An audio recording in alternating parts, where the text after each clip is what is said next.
क्या आपने कभी सोचा है कि अगर आपको रास्ते में सोने से भरा थैला मिल जाए तो आप क्या करेंगे? क्या आप उसे उसके असली मालिक तक पहुंचाएंगे या उसे अपना बना लेंगे? एक गरीब मजदूर ने ईमानदारी चुनी, लेकिन गांव के सबसे अमीर सेठ ने ऐसा झूठ बोला कि पूरा गांव उसके पक्ष में खड़ा हो गया। जब मामला राजा के दरबार पहुंचा, तब जो हुआ उसने पूरे राज्य को हैरान कर दिया। आखिर जीत किसकी हुई? आइए जानते हैं। बहुत समय पहले सूर्यगढ़ नाम का एक समृद्ध राज्य था। खेत लहलहाते थे, बाजार हमेशा भरे रहते थे और लोग सुख शांति से जीवन बिताते थे। लेकिन उसी राज्य में एक ऐसा व्यक्ति भी रहता था जिसका नाम सुनते ही गरीब लोगों के चेहरे उतर जाते थे। उसका नाम था सेठ धनराज। धनराज के पास अपार धन था। बड़े बड़े गोदाम, सोने चांदी से भरी तिजोरियां और दूर दूर तक फैला व्यापार। लेकिन जितना बड़ा उसका धन था, उससे कहीं बड़ा उसका लालच था। वह गरीब किसानों को ऊंचे ब्याज पर पैसे देता, फिर उनकी जमीन छीन लेता। मजदूरों से दिन रात काम करवाता, लेकिन मजदूरी पूरी नहीं देता। उसकी नजर हमेशा दूसरों की चीजों पर रहती थी। उसी गांव में रहता था रामू। रामू बहुत गरीब था। मिट्टी की छोटी सी झोपड़ी, बीमार माँ, पत्नी और एक छोटा बेटा। हर सुबह सूरज निकलने से पहले वह मजदूरी करने निकल जाता और देर शाम थका हारा लौटता। कई बार घर में इतना भी खाना नहीं होता था कि पूरा परिवार पेट भर सके। फिर भी रामू कभी बेईमानी नहीं करता था। उसकी माँ हमेशा कहती थी, बेटा, इंसान का असली धन उसकी ईमानदारी होती है। पैसा आज है, कल नहीं, लेकिन चरित्र हमेशा साथ रहता है। रामू इन बातों को अपने जीवन का नियम मान चुका था। एक दिन पास के गांव में एक बड़े मंदिर का निर्माण हो रहा था। वहां मजदूरों की जरूरत थी। रामू सुबह सुबह पैदल ही काम पर निकल पड़ा। रास्ता घने जंगल से होकर जाता था।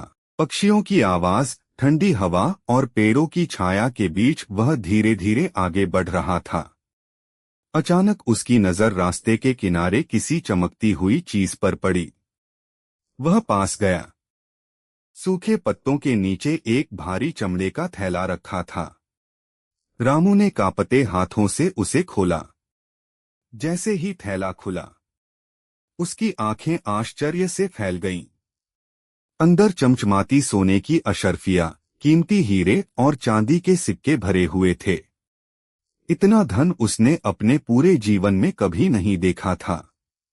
कुछ पल के लिए उसके मन में विचार आया, अगर मैं यह थैला घर ले जाऊं तो माँ का इलाज हो जाएगा, बेटे की पढ़ाई हो जाएगी और हमारी गरीबी हमेशा के लिए खत्म हो जाएगी। लेकिन अगले ही पल उसे माँ की बात याद आ गई। ईमानदारी सबसे बड़ा धन है। रामू ने गहरी सांस ली और थैला उठाकर बोला, यह मेरा नहीं है।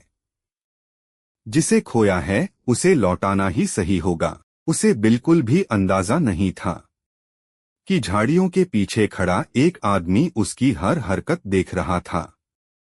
वह और कोई नहीं, सेठ धनराज था।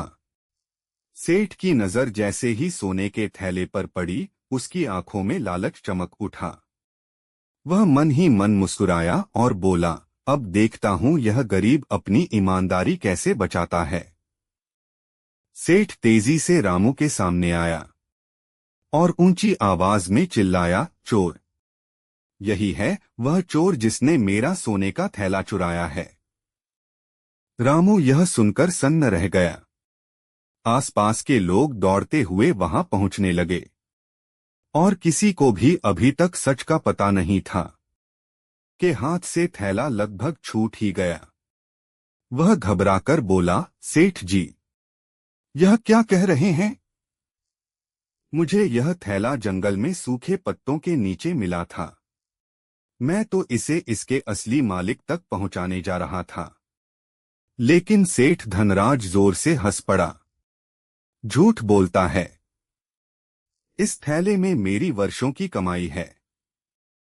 मैंने अपनी आंखों से इसे तेरे हाथ में देखा है। भीड़ में खड़े कुछ लोग बोले, अरे गरीब आदमी है, हो सकता है लालच में आ गया हो। कुछ लोग रामू को शक की नजर से देखने लगे। रामू की आंखों में आंसू आ गए। वह बार बार कहता रहा, मैंने चोरी नहीं की, मैं सच कह रहा हूं।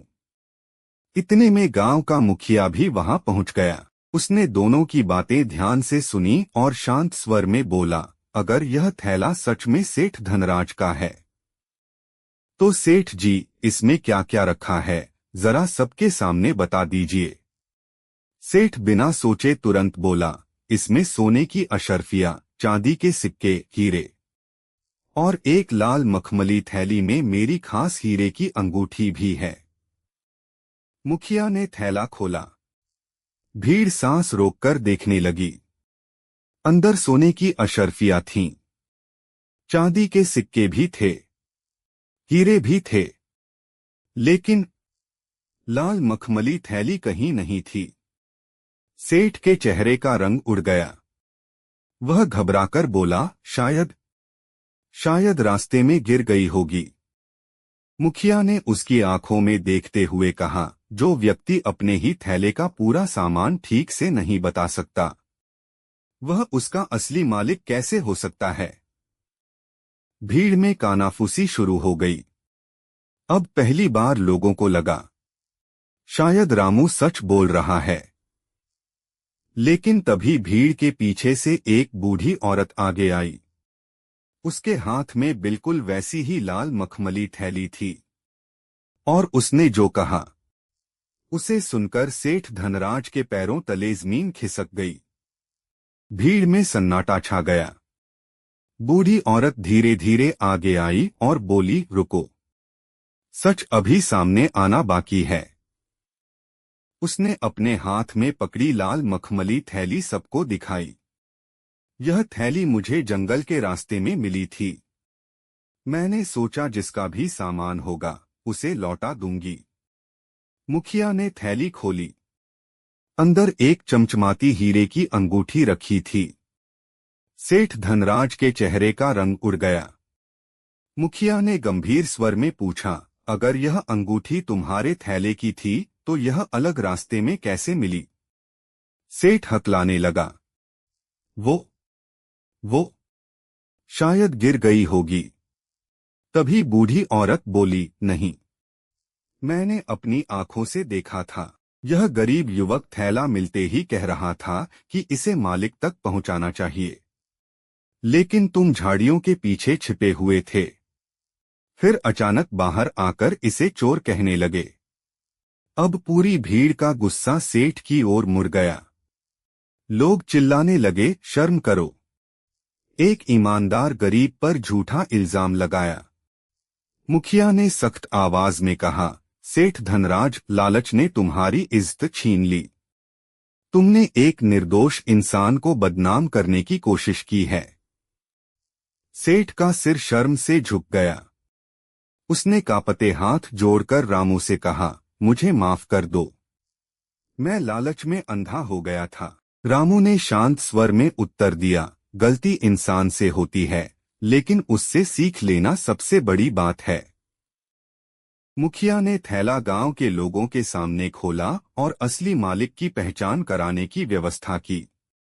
कुछ ही समय बाद असली मालिक भी वहां पहुंच गया। उसने थैले में रखी हर चीज का सही विवरण दिया, इसलिए सबको यकीन हो गया कि वही उसका वास्तविक मालिक है।